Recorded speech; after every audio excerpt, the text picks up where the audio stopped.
46. The problem of obesity is becoming a serious issue all over the world.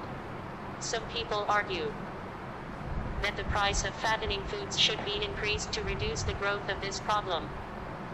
Do you agree or disagree?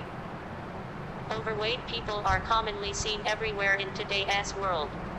Consequently, diseases and disorders due to obesity are on an all-time high, and they keep mounting upwards every day. 2. Curb this. Some assert that the food that increases lipid levels should be made more expensive. However, this is not an ideal solution of this problem. There are many reasons why rising prices of high-calorie foods cannot solve the problem of obesity. First, we should look at the reasons behind obesity.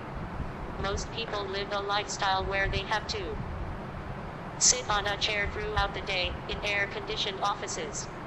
This practically eliminates scope of any physical exercise from their life, which leads to weight gain.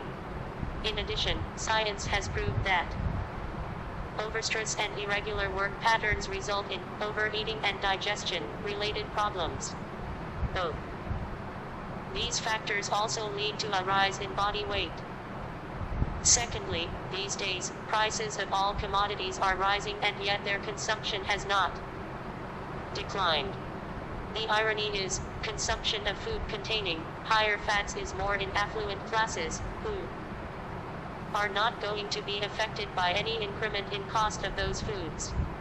Finally, unreasonable rise in prices of food items may create inflation and cause several economic problems for the governments. On the other hand, some people present a point that upping the cost of fat-boosting foods may lead the consumers to think twice before buying the item.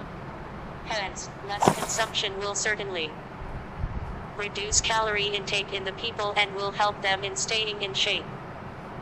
All in all, some assistance in reducing obesity may be gained by raising prices of fatty foods. However, looking at the reasons behind rise in obesity and adverse consequence on economy, I opine that it is not a wise decision.